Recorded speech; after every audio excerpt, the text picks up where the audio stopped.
I like the 506 in Chapel Hill. We played the local 506, and that was a fun show. Wait, what is it called? The local 506. Oh, local 506. Oh, yeah. Yeah.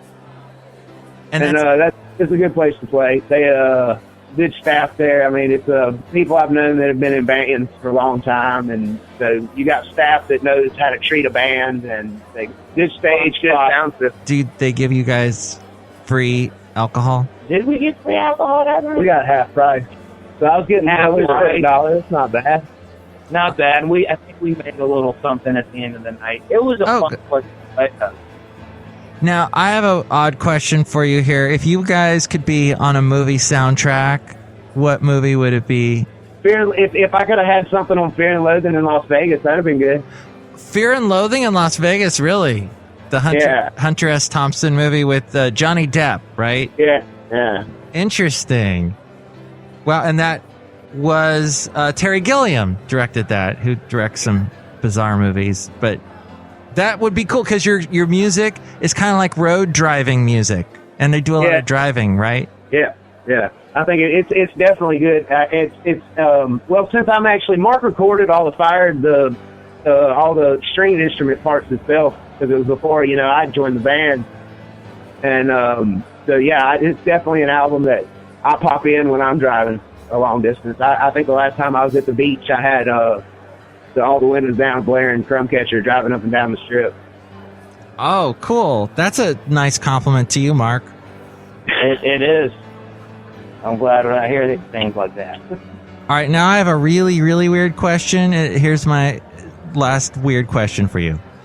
All right, so it seems like anytime I turn on a music award show, I always see all this pop, poppity pop music, Taylor Swift, Sam, Stay With Me, Smith, and all that. And whenever rock is represented, it's either some old guy or David Grohl. Why? David Grohl does get on a lot of those shows, doesn't he? Hey, man, but Dave Grohl earned that, though. I mean, where he is I'm not... Dave Grohl's a good dude. But they could... Oh, he's like over... He's like on every Rolling Stone cover, and he's everywhere. Why don't they have some other person or band? Hey, man, they gotta go with what people know. Yeah. I mean, you get down to where, I mean, it's, you got one person that they want to say represents every genre. And, I mean, with Dave Grohl was in a band, Nirvana changed the sound. I mean, it was such a pivotal band.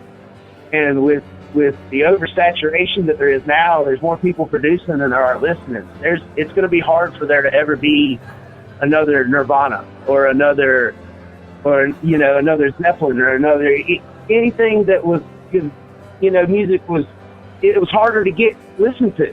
And you had bands that really changed people's minds. And now there's so much of an oversaturation, even really good bands, a really great band now, like somebody like the Avett Brothers, who before they got signed, everybody was like, it could be the next Beatles. They're just such great songwriters. And once they got signed, a year and a half, and you don't hear as much about them anymore. Everything cools down so fast, and everybody's on to the next thing. Like Dave Grohl's probably in there because he knows the guy he knows the dude at the award show. Yeah, probably hangs out with him or something. Ah, that's it. He hangs out with the. Yeah, you're right. I guess he is connected to the beginning of the whole modern rock movement that started in the 90s and all that stuff. I agree, though, man. There's a lot of good music out there. I personally think, really, if you listen to different stuff, there's always good music out there, and people are complaining, and I guess this is because it's those same people, they only watch the award show and they listen to top 40 radio. Mm-hmm. Yeah. And there's plenty of good music out there, and you think you want to listen to something besides that all the time. But, well, that's what it is. I think that's the perfect answer to that question. Now I understand. Thank you. That works. And I can't wait till you're on an award show. I know. I think they take the mic away. I definitely think that's the an award. They definitely have to play us off stage there. Kanye would jump up and grab the mic. Yeah, Kanye would be mad. And then you could play the song Him No Mo, because I love that song. It's kind of cowpunky, this song. It makes me want... This song really makes me want to dance. This one is kind of just... It really, to be honest, it doesn't have like a personal, nothing specific. It was more just, I wasn't getting a lot of hate at the time, man. You know, I wasn't having too much luck with the ladies, and it just is that general, just captured that. I was into that. I was writing it thinking it was funny or whatever. Thought it was good at the time.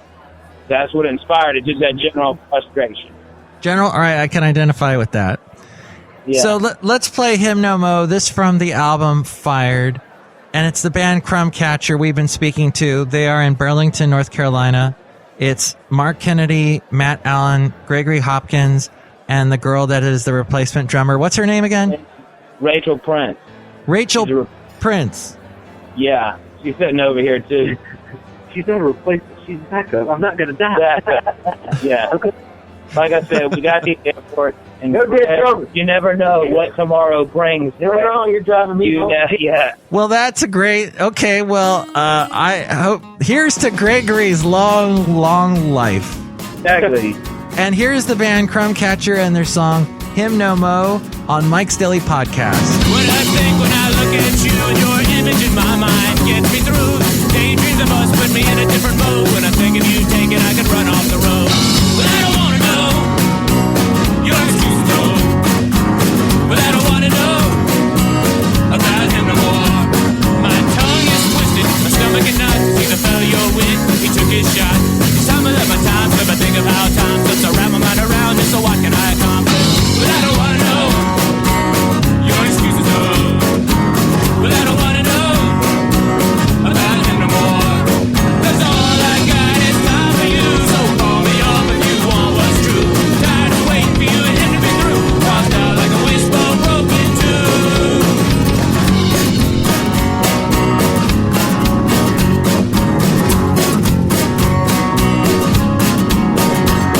Well, I just want to exist and dream. You and me riding on a light beam. I don't care about the state of my body, but I'll run down and get some breakfast from the lobby. Another universe, a world of mesh. If I could find a wormhole, I'd enjoy you in the flesh. We ended up alone in a room at a party. Nobody of us soul that left, telling nobody. But I don't wanna know your excuses though. But I don't wanna know about him no more. 'Cause all I got is time for you. So call me up if you want what's true. I'm tired of waiting for you and him to be through. Tossed down like a wishbone broken too.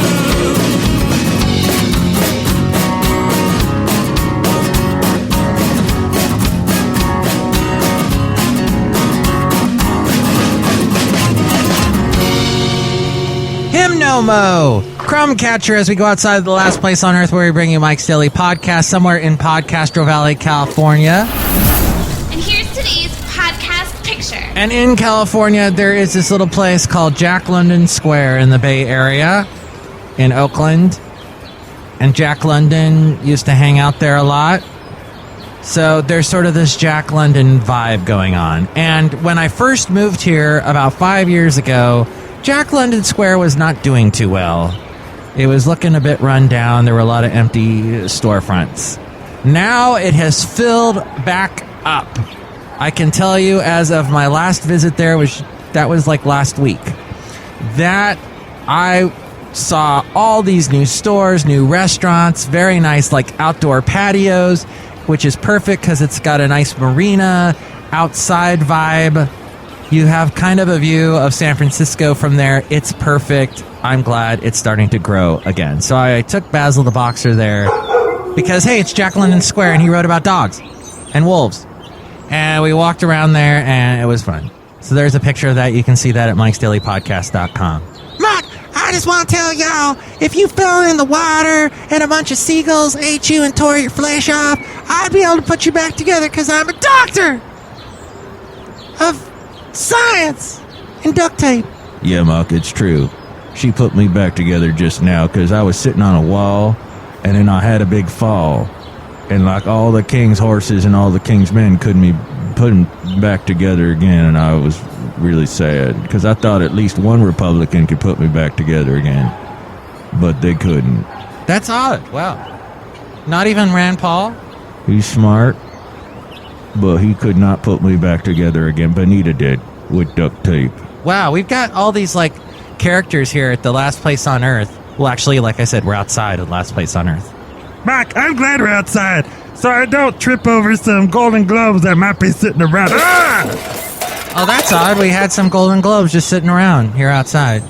Well, next show, we're going to have the return of the much-loved segment called News Random. We've been doing that forever on this show, but we always find fascinating news stories that you didn't know about, and we're going to bring them to you on the next show. Plus, we'll hear from Madame Rootabega, Valentino, and Bison Bentley. Mike's Daily Podcast is written and produced and performed by Mike Matthews. His podcast is super easy to find. Download or listen to his show and read his blog at MIKEs-DAILY-PODCAST.com. Email Mike now at MIKES-DAILY-PODCAST@gmail.com. See you tomorrow. Bye! He also happens to be my son, Sean. Oh, great. Thanks for embarrassing the crap out of me, Dad.